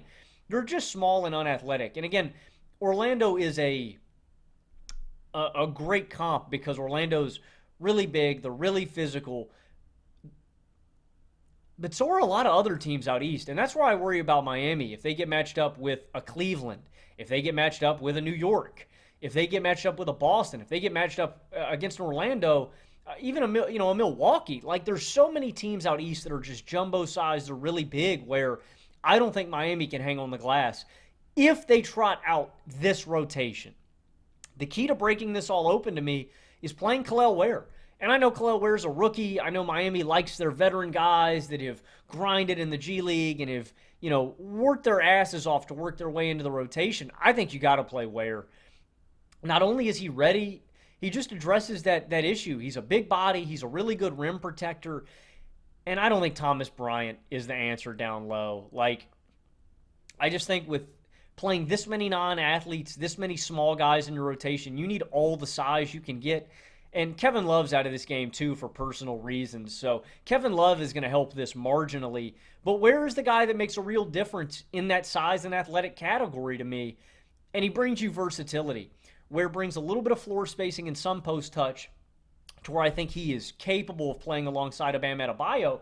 But he's the guy that I'm letting anchor the team in non-Bam Adebayo minutes. To me, he is the secret answer for this team in addressing their biggest issue, which is the athletic and size limitations of this team. I'm giving Ware 20-plus minutes a night, man. I think he's ready for it, and I think he's going to play well in those minutes when he is rewarded with that opportunity. I'm so high on Kel'el Ware. I'm glad they drafted him. But now is the next step. Play him, Spoelstra. Again, I know it's uncharacteristic of Miami to give this kind of burn to rookies and stuff like that, but Ware is the answer to some of these problems. Does he change their ceiling to me? No, I think Miami is still small. They're still not very athletic, but he does help in that regard, and he closes the margins a little bit. I don't think I would pick Miami to win a playoff series, but with their voodoo magic, if they played Ware, if Rozier and Hero were nails, if Jimmy plays up to the way he can, it's not out of the question for them to win a playoff series. Again, I wouldn't pick it, but it's not impossible. But the first step is playing Kel'el Ware more. I'm so high on him. I think he fixes a lot of their problems. I'm with you on playing Ware more. I'm with you on being worried about Jimmy in terms of what he needs to do if this team wants to go on an actual run, right? Just at this age, with availability concerns, can he physically hold up? Can he play to the level that you need to against really big athletic teams and perimeter defenses, which, as you say, like Orlando is a phenomenal litmus test for it because they're one of the best in the league there. That concerns me, and I'm not super high on the Heat ceiling because of that. At the same time, I will say that I like the rest of this starting five for Miami more than I have in recent years. I mean, Jimmy and Bam were both horrible offensively in this game. Horrible. I think that Rozier and Hero is the most skilled backcourt that they've had. I like Jokic, man. I thought this was a nice game from him, even though the three ball was off, because he has that three ball. He has feel. He has good size. He's a nice, versatile offensive player. So I think when Jimmy and Bam play to their normal level, and when you do get some more Kel'el Ware minutes in there, this is a very solid playoff team. I think that it would be hard for them to win a playoff series, but I think that they're a little better than last year, right? We didn't get to actually see them at full force in the playoffs last year, but I think it would have been a challenge for them, or compared to how their roster looked at the start of last season before the Rozier trade. Like, I thought that they were in for some pretty big regression after the finals run. They were never going to be able to replicate that with the talent on the roster. If you're a Heat fan and you're expecting deep playoffs because you guys do have that voodoo magic, then I'd be very worried. But I still think that they're going to be like the 8th seed. I picked them to be the 8th seed. I'm going to start with Victor Wembanyama, Logan, for my concerning or disappointing debuts. Not concerning, I'll say just disappointing. He goes 5 for 18 with 4 turnovers, and it's just kind of frustrating because it's the same story as it is whenever he's inefficient. Basically, he's trying to be a wing. Puts up 8 threes in this game. Love the confidence, but it's just too many, right? He's a 32% three-point shooter still. That is not the bread and butter of his game. This is what we saw early last year when he was really struggling with efficiency. He's just having nothing manufactured for him. Everything is asking him to self-create, mostly from the perimeter, some out of the post, but that's not his strong suit either. His strong suit is, oh my God, this dude is the largest target rolling to the basket on the planet. Get him the ball and what he can do in transition running the floor, right? Like, a lot of his offense comes from that sort of easy, overwhelming physical advantages when they're doing things correctly. He had one possession where he was actually fed out a pick and roll in this game, and he drew a foul. But, like, that's by far his most efficient offense. It's pick and roll, it's cutting to the basket, it's transition. The only way for Wemby to not live up to his maximum potential on offense is if he tries to be a wing, right? As if he thinks, oh, I'm so skilled, I'm going to be the next Kevin Durant at 6'4". He's just not. It is awesome what he can do from the perimeter, but as I've always said, that's the garnish. That's what puts him over the top. That's what makes him potentially one of the most special players we've ever seen. The bread and butter is just being 7'4" and as fluid an athlete as he is. And I'm not worried about Victor Wembanyama, right? He's so young. He's already so ridiculously good. They're going to figure all this stuff out. And they're going to pair him with a better guard down the line. It's just annoying when you watch the games like this, and especially with Chris Paul, right? I broke down the huge gap in efficiency with Trey Jones on the floor alongside Wemby and how much more efficient he was and how much better the Spurs were. And I was like, bringing in CP3 at this stage, right? He's not an advantage creator, but he is an upgraded version of Trey Jones. And so I was hoping to see a more efficient performance from Wemby to start off, where you get more of that value from CP3. And it wasn't a good defensive game from Wemby. So it was just not a good way for him to start year 2, where he has ridiculously high expectations and he's going to be great. But again, we saw the flaws of his approach in this one. Yeah, and I think it's something to monitor. And that's going to be when Wemby really turns the corner into being a top 10 player, a super efficient number 1, right? It's when he's getting that easy stuff that I think is going to come with time. There are some positives that I like from the Spurs. I like the addition of Harrison Barnes as much as I hate on the guy. He's a solid stabilizing presence for this basketball players, team. Man. Exactly. It matters. And I did like some of the play from the young guards. Malachi Branham looked good in garbage time. Blake Wesley had a few shots in this game. And I really liked what we got out of Stephon Castle. Like, I think that guy is going to be a stud defensively, you know. And Champagnie was really good. He was. And you shouted him out. That was our last. That was funny, man. I think that was the last thing I said in all of our NBA season. Literally. We didn't even get to the we didn't get to the Champagnie shout, and he showed out. So I like the Spurs and what they're doing this season. Obviously not playoff expectations, but it's just about growing as a team, and I think they're going to make some strides there. But the focal point of the season should be about maximizing Wemby and getting him to just consciously think about that stuff, right? No, I shouldn't take an off-the-dribble 3 here. I should maybe pass the ball and roll to the bucket. Oh, I have a mismatch? Let me go to the hoop. Just little stuff like that. Yeah, it's a combination of that being on Wemby and that being on coaching, that being on the Spurs organization, right? He's very young. You are supposed to put him in positions to succeed. I'm with you on Castle, though. I really like Castle. I've said that just with his athleticism and playmaking and elite rebounding for his position, he's going to make a decent impact from the start, and I thought that you saw that. I thought he definitely had one of the best rookie debuts in a class that struggled appropriately for the caliber of prospects that we had in this class. Okay, who else do you have down here, Logan, as concerning or disappointing debuts? I've got Scotty Barnes. Scotty was pretty disappointing. 9 points, 6 rebounds, 5 assists on 3 of 14 shooting, 0 of 2 from deep, and they were negative 33 in Scotty Barnes minutes. And I didn't forget. I still remember you guys who wanted to take Scotty Barnes over Evan Mobley. I didn't forget, man. I still remember that. And I know we've talked about this. We talked about this a lot last year. I made a video on Scotty. I thought we were seeing him break out at the early part of last season. He was knocking down all his pull-up jump shots. He was hitting a bunch of threes. He was weaponizing his physicality. I don't know if Scotty's ever going to figure it out, Carson. I don't. And like, he's got the tools, right? The size, the athleticism, the physical traits. I think he might just be too gangly, man. He might just be too goofy. He is just an athlete that lacks really good fluidity. And when you see him matched up against guys that can physically match up with him athletically, like an Evan Mobley or a Jared Allen. And again, I think Scotty's going to look better in matchups where he's not matched up against one of the best defensive players on the planet, in Evan Mobley. But I just don't know if he's ever going to be a really efficient offensive player. I don't know if he's ever going to be a good pull-up jump shooter. I don't know if he's ever going to be a good three-point shooter. I just don't know if he's ever going to have good touch, period. I don't know if he's ever going to be a really reliably good ball handler. And so, like, you know what I mean? And that's what I'm getting at with Scotty, is that's the difference between him being a number 3, a really good complementary player that plays really good defense and does little things alongside superstars, and the difference between him being a star.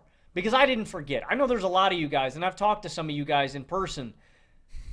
oh, Scotty Barnes is going to be a star. Scotty Barnes is going to be an elite playmaker, an elite downhill driving force that's super efficient in the paint, that's going to be an elite pull up jump shooter and jump shooter in general. I'm sorry. I don't see it. And Yeah. I'm still taking Mobley over him. I'm still taking Cade over him. I was really high on Jalen Suggs. I really like Suggsy. I don't know, man. I just don't ever think Scotty Barnes is going to fully figure it out offensively. I hope he does, and I was encouraged by the start of the season last year. And like I said, Scotty is going to look way better in other matchups against worse defenses because this is a tough one against Mobley and Allen, but it's just still janky, man. I Yeah. don't think Scotty is ever going to be an offensive number one, and I just know a lot of people, for some reason, still think that. I'm just not there, man. No, dude, I agree completely. I mean, I've never been the biggest Scotty guy. And the biggest thing is exactly what you say. It is an incredibly janky offensive game that he has. And you talk about people taking him over Mobley, which, yeah, I would definitely disagree with. There are people who were talking about taking him over Paolo, dude, at which point I'm just like, what are you smoking? He was an all-star last year over Kristaps Porzingis. And it's like, are we evaluating winning impact at all here? I mean, they're not close, bro. If I'm trying to win a title, I mean, there are several things that KP does where he is like up there for best in the world, right? Pure post scoring, okay? Floor spacing as a big, of just pure rim protection, right? And those are hugely valuable traits. It's like, yeah, Scotty can give you 21, 6, and 6 on a young team, or 28 and 6 is what he averaged last year, but it's not going to be very efficient. He's going to struggle as a self creator. He's inefficient out of all of the self created play types, right? Isolation, 18th percentile. Post up, 44th. Pick and roll ball handler, 49th.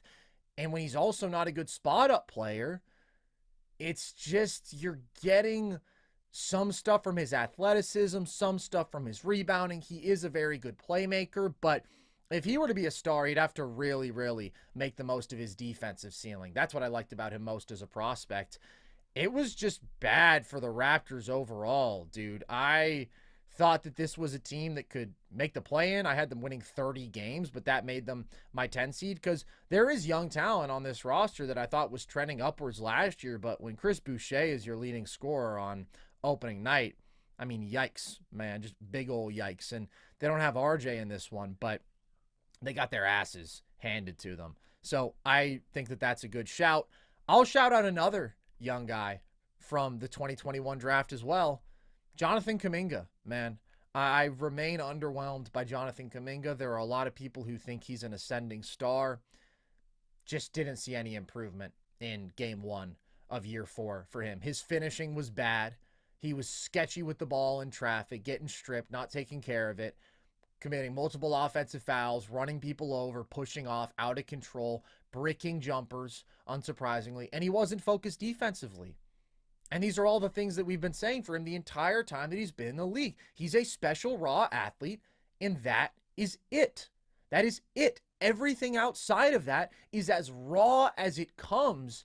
And you're in year four now, man, right? We're supposed to see more improvement than this. And I know his production spiked and he was efficient as a scorer last year. That's the one thing he can do. He's awesome in transition, and he can get you a bucket one-on-one, just going through people, spinning off of people. He's that level of an athlete. But playmaking, bad. Shooting, bad. Defense, below average. I think if you were banking on him taking a leap, I wouldn't expect that. And I did not like the starting five that the Warriors trotted out. I mean, props to them. They got a dominant win over the Blazers, although they started out pretty ugly when their starters were actually on the floor to start this game. I don't think that they should be starting Trayce Jackson-Davis. I would go with a small ball look with Dre as your five, with Pods in your backcourt. I think that's how you get your five best players on the floor. But if they are going to start TJD, I wouldn't start Kuminga. I would rather have his infusion of athletic scoring with the bench. I think you need more shooting.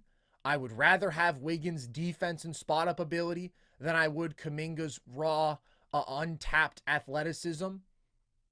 And I think that Pods is just a better basketball player. I just think Pods does a lot more to contribute to winning. And he's got a broken nose, so maybe that's why he didn't start in this one. He didn't score. Still thought he had a significantly better game than Kuminga. He was plus 24 without getting a Pods. bucket.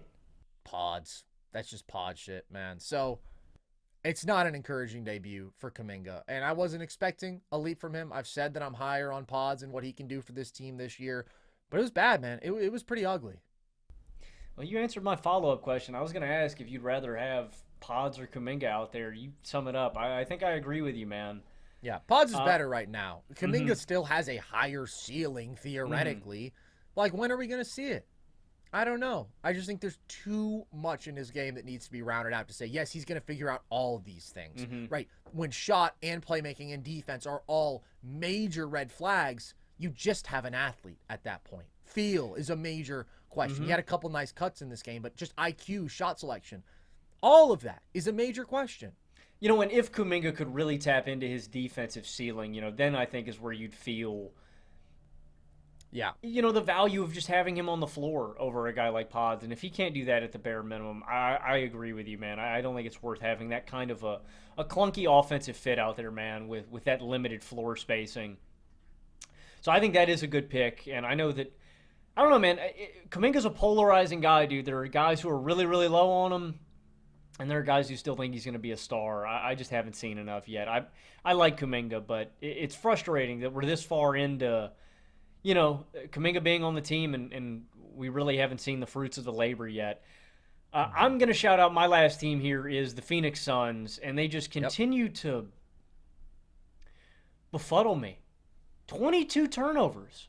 I know. 22. It's just like the Suns are so talented, but they make just JV basketball mistakes that curdle my blood. They don't look like a professional basketball team sometimes. KD has 7 turnovers in this one. They have to go to overtime to get it done. Last season, you think back, they were 25th in turnovers.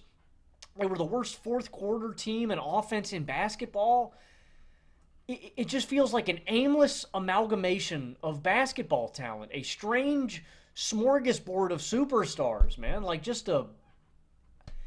It's frustrating. It's so frustrating. And I thought that Tyus Jones or Monte Morris was going to be the solution. It's like those guys can only help so much, man. I'm just at wit's end with this team. And it's one game. I think that they're going to look better, but I think they got to deal a star. I do, Carson. I just don't think Beal, Book, and KD work well enough together. And we've been talking about it for a while. It sucks, man. I don't know who the odd man out is that you move because Beal's contract is an albatross. And you don't want to give up on KD and Book. Look, the Suns are going to make the playoffs. I think they're too talented to miss out on the playoffs, and they're just going to out-talent some basketball teams. And I like some of the young guys that they brought in. I like that Osa Iguodaro, or however you say his name. I like him. He's a fluid athlete. He crashes the glass hard. I thought this was a good game from Ryan Dunn for a debut. I really think you see the value of him. But the defense is still probably going to be below average no matter how well Ryan Dunn plays. And I just don't think the offensive players complement each other enough. I just don't. And that's going to be a thing that holds them back. So, again, when I bring up the Suns and the Heat in my disappointed and concerned tab, it's not about them being a playoff contender or anything like that or them pushing a team in the first round. It's about achieving more than that, and I'm still not moved by either of these franchises. And again, because I know that some people, by the time the playoffs are going to come around, some people are going to get suckered into, Phoenix with KD and Book and Beal, and they could upset a team. They're funneling their balls, or what are they doing there with the hands? No. When I do this, I always think of the Indiana Jones scene where he takes the sandbag and he does the little head switch with the, we get a little sleight of hand here. Maybe the Suns and their talent could do it. But no, then the trap door gets set off and the ball gets released, and then Indiana Jones has to run out of the tunnel and avoid the ball. Basically, what I'm saying is the Suns are Indiana Jones, the league is the boulder, but in this analogy that I'm using here, the boulder crushes Indiana Jones and the Suns die. So they've got the talent, man. They've got the top-end talent. I just don't think they complement each other enough, and I think their ceiling ultimately is a first-round exit no matter what they do. They just don't fit, man. The Suns frustrate me more than any other basketball team. Yeah, I think that people got too high on them after a preseason in which they looked good. And My take was this is basically the same team unless they really use Ryan Dunn, and Ryan Dunn plays really well. And I maintain that take. And I like Ryan Dunn a lot. And if he's a capable offensive player, he can change this team with his defense. But we'll see how much they deploy him, and we'll see how well he does play. They leave with a win, so that's the positive takeaway from this, but it just feels like the same old story, right? So many dumb turnovers, and you're not creating real advantages. Everybody was super high on the idea of a pure point guard in this offense, right? Tyus Jones is a pure point guard, and I said, okay, that'll help a little as a stabilizing force, but what did this team really need? They needed advantage creation. They needed shots at the rim. They needed volume three-point shooting. Those are the avenues to easy offense. They don't get any of that by adding Tyus Jones. And when you're starting him, now you're smaller. Now you're worse defensively. Like, once again, the Phoenix Suns attempt the fewest shots inside of 10 feet of anybody in basketball in their opener, and that's with an overtime period. If James Harden didn't melt down late, like, Phoenix was going to lose this game. And that's not to hate on Harden, because he played really well for a lot of this game, and that's why the Clippers were up. But then, Jesus Christ, he's so bipolar at this point, right? When you just don't have any stability that comes from rim finishing, and you're so reliant on pull-up shooting, he just goes back and forth between, like, masterful surgeon, hitting every pull-up step-back jumper, using the mid-range, using his floater game, dissecting you as a playmaker, and then on the flip side, missing every pull-up jumper, dumbass turnovers, lost them this game just by not catching the ball. But if that didn't happen, this was going to be a loss for the Suns, and a bad loss, because the Clippers without Kawhi are not the standard. They're going to be okay, but they are not the standard here. And KD and Beal made some big shots down the stretch, and that helped them pull through. But I'm with you, dude. I have the Suns on my list. I'm continually underwhelmed by them, and I do think that they're very similar to who they were last year. Last team that I'm going to mention here, and this kind of isn't fair, but just such bad vibes for the Sixers to start the season with Embiid and PG both out, man. It just feels like such a harbinger of their final destiny, which is going to be, oh my God, they'll have some nuclear run in this regular season where they're all healthy and they're kicking people's asses, and then we'll get to the playoffs and one of these dudes is going to be hurt, or at least not 100%, and that's just concerning to me. I mean, I'm not overreacting to one game. I'm just saying it feels symbolic. It gives me a little feeling in my gut that we're going to see more of this down the line. Unfortunately, because I think Philly can be really, really good at full strength. All right, Logan, tell me the team or the player that you're just most interested in right now after one game. Not necessarily good, impressive, not necessarily bad. Just who are you interested in? I'm glad you brought up the Sixers, because I'm going to go with the team that they played, and that's the Milwaukee Bucks. I think I may have overlooked this team's legitimacy as a contender, and that's how I feel after this one game. And I understand that the Sixers aren't at full strength, obviously down Paul George, down Joel Embiid. It's Tyrese Maxey and Yabusele versus the world, right? But Lillard really impressed me, man. 30 points, 9 rebounds, 6 assists, and I was just so quick to count them out of the East. I didn't take them as a real contender. I think I had them 4. I think I had just above them in terms of playoff context, right? Because I have the Magic as my 2 seed. But it was Boston, New York, Orlando was 4th. And then I had Philly ahead of them. And I just think that I overlooked the top-end talent of Damian Lillard and Giannis Antetokounmpo. And Dame looks really, really good. And I know last year was tumultuous for him, going through family issues, right? Probably not in the greatest headspace. Has spent his life in Portland, adjusting to life in Milwaukee with a new basketball team. There was a lot of variable changes with Damian Lillard, and I tried to cut him some slack and give him some grace there, but he does look like a different player. He looks a little more confident. He looks engaged. But even more than Damian Lillard individually, because I did like his athleticism in this game, his burst, I thought the Bucks just attacked with more intent with Lillard in this game. And what I mean by that is more really high ball screens. And I think the Bucks just need to do that way more often.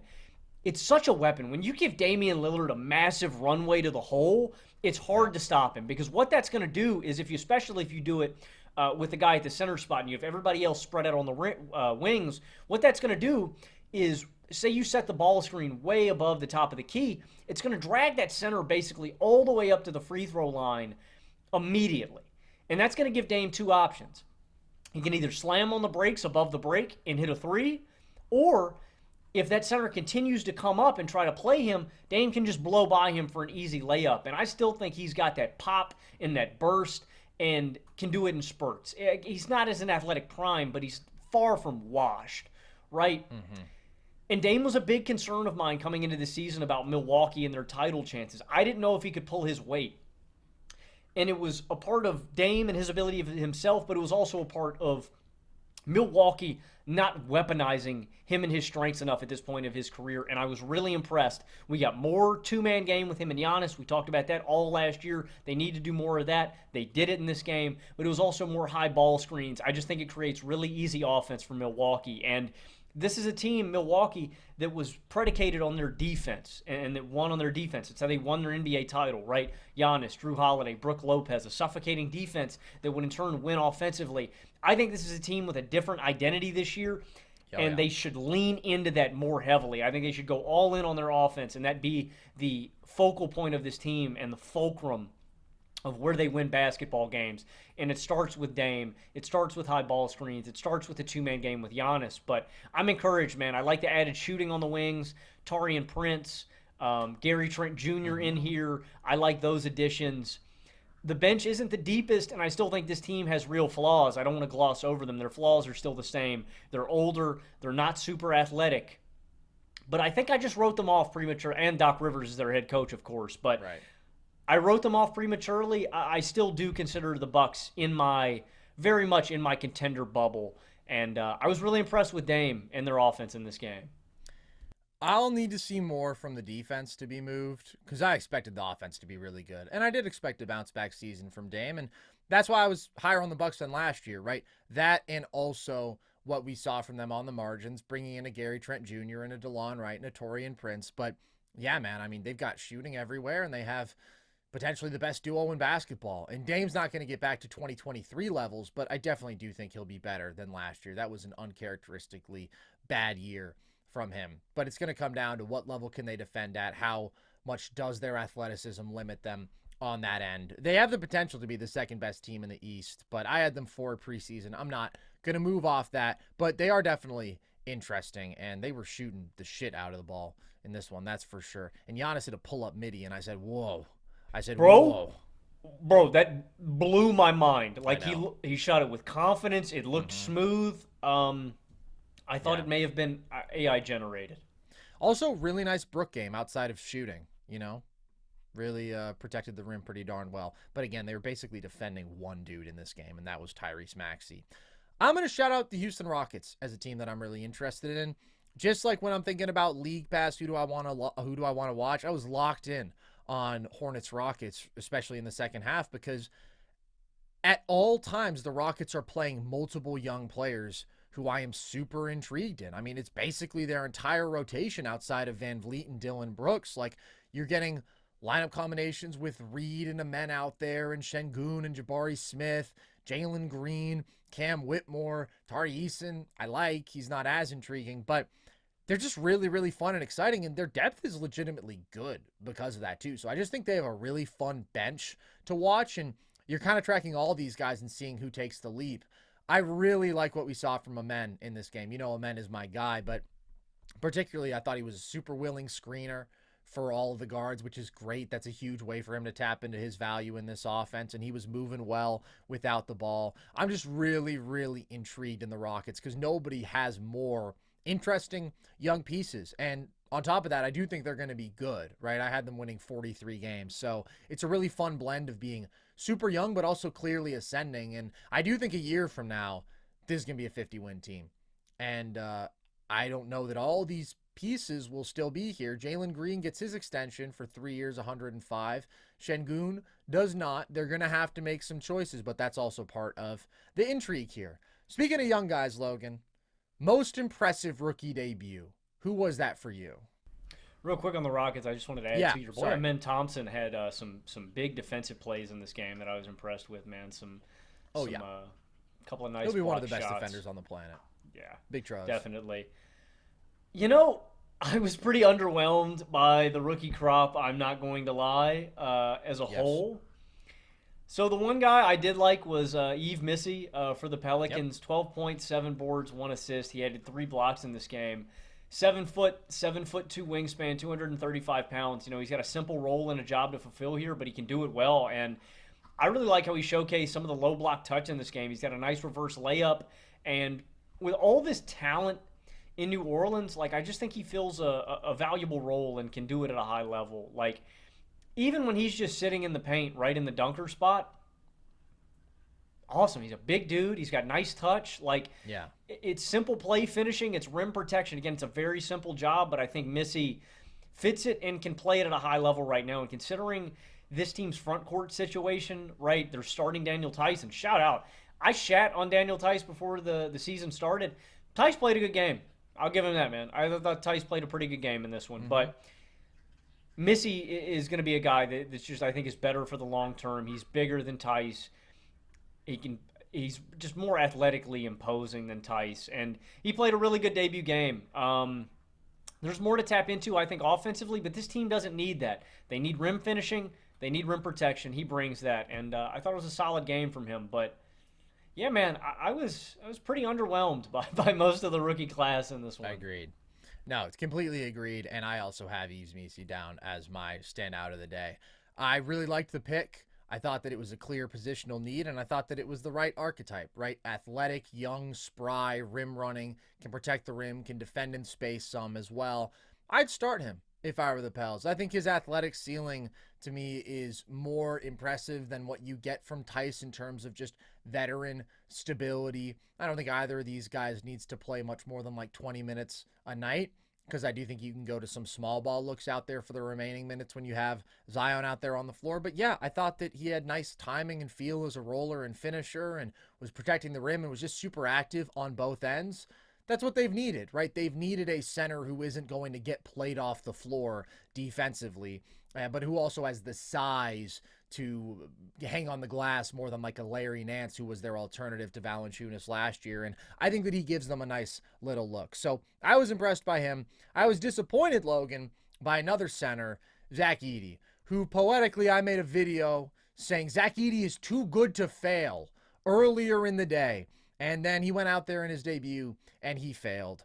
This was basically the game, if you're an Edey hater, that you would hyper fixate on and say this is everything wrong with him, right? He did look slow-footed out there and wasn't consistently keeping up in transition, and made a few errors defensively and fouled out in this game, was in foul trouble throughout.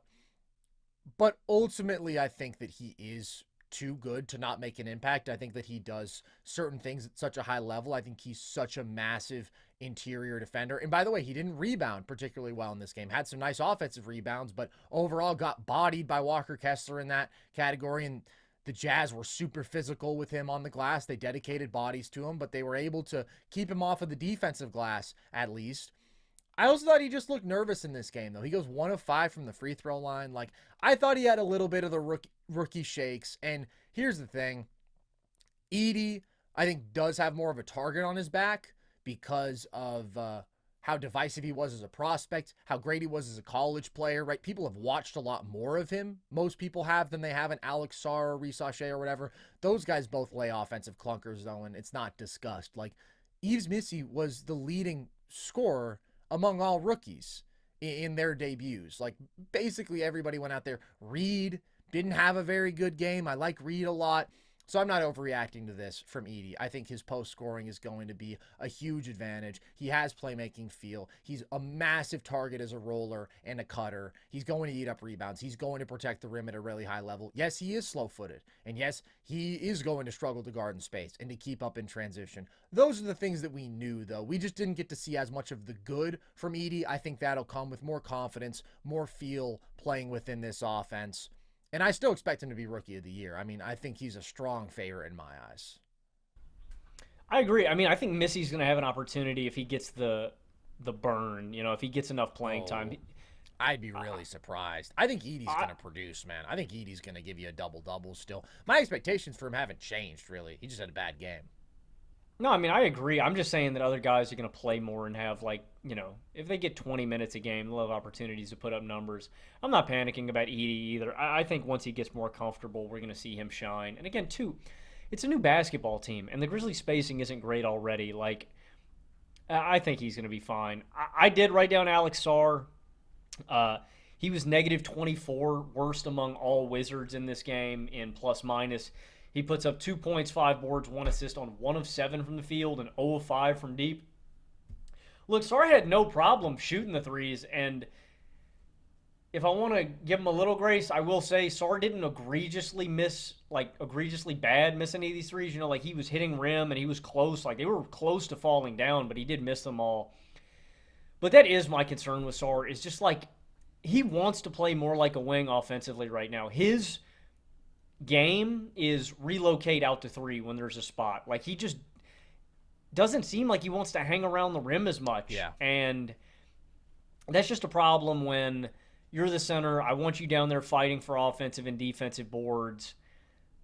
He does have a pair of nice blocks in this game. He's got a really good weak side block where he comes from the perimeter and stuffs a shot at the rim. I think Sarr's going to be fine defensively, but I am worried about him having a role offensively. He doesn't roll hard. He doesn't play like super physically imposing back. It's just like that's not his game. And I don't want to call him soft, but it's like he's just not comfortable with the physicality of the game right now. And I think that's going to be the biggest adjustment for him. It's just offensively, like playing hard and playing through physicality. He wants to settle for threes. He wants to play spot up. And I just don't think that's the best avenue for easy offense for a guy with his physical profile. So defensively, I think Sarr is going to be fine. But offensively, he's got a really, really long way to go. Agreed. But also, I think if you were expecting Alex Sarr to be even an average offensive player as a rookie, you were expecting too much. I mean, we knew that he was going to struggle there. To me, the defense in his debut delivered. I mean, I thought that he guarded really well in space on an island against some isolations. You mentioned the rim protection that you do get from him. He's going to be a really good defensive player. Basically, the goal with Alex Sarr has always just been, can he get to be an average offensive player? And I don't disagree with all of your criticisms about him, right? He is too in love with the 3 ball for the level of shooter that he is. And he's not a skilled non-dunk finisher in the paint, and he doesn't roll hard. All of those things are true. And he has to become more paint-oriented if he wants to be a more efficient, productive, actual offensive player. But I still think that there's enough there for him to become an okay offensive player down the line. I'm not in love with Alex Sarr. He was my favorite prospect in this class, but that says a lot more about this class. I was thinking about how I felt about him compared to like 4th dudes from previous classes or 3rd dudes, right? Like Jalen Green was my 3rd favorite guy in 2021. Literal stratospheres between how much I liked him and how much I liked Alex Sarr. But I think that defensive foundation is still very, very legitimate with him. And it's going to be a bad year offensively. I'm just not going to mince words about that. And the Alex Sarr haters are going to have field days with his 1 for 7 shooting nights because there's going to be several more of them. But hopefully it gets better. And yeah, he's just too trigger happy from deep, and he lives on the perimeter too much. Yeah, in Washington, this is an optimal offensive situation, right? Like he's not going to be set up for success by like guard play or anything like that. And no, Washington isn't going to be good. But that is an appeal, I think, is like there's no pressure on Alex Sarr to be great right now, right? He's not thrust into a winning situation. He can be the defensive foundation, and Washington can figure this out as he plays through his rookie contract. So I do think that is one benefit, right? There's no pressure for him to be great immediately, but he's got a long way to go. He's got a long way to go. And you're right, dude. You look back at a lot of draft classes. There's chasms. There's large gaps between this draft class and, 3rd or 4th guys in other years. Oh, dude. Amen Thompson versus Alex Sarr. Like, come on, dude. Worlds apart as prospects. Yeah, I'm already so excited for next year. Give me a little Cooper Flag. Give me a little Ace Bailey. Get me feeling nicey. And we'll be ready to rock and roll again. We're rocking and rolling right now, though, Logan. We've got NBA basketball back. So hope you guys enjoyed everything we saw over the first couple days. Hope you enjoyed our breakdown of it all. Hope your team won. And hope you're looking forward to another weekend of basketball coming right up. So we will, of course, be consistently breaking down all the NBA action throughout the season. And you can catch us on Sundays after the NFL slate with our nightly lives there. So for all of our NBA and NFL content, subscribe to our YouTube channel, listen across audio platforms. But if you want on top of our full shows, our video essays, video breakdowns, those live just on our YouTube channel. And if you want more clips from the show, graphics from the show, and all of our short form trivia content, that is across social media: TikTok, Instagram at NerdSesh, Twitter at Nerd_Sesh. And if you want to join the Nerd Sesh family on Discord, then you can do so. The link to that is at the link tree across our social media bios. So with that, as always, appreciate you guys. I've been Carson Brabber. I have been Logan Camden. And this was Nerd Sesh.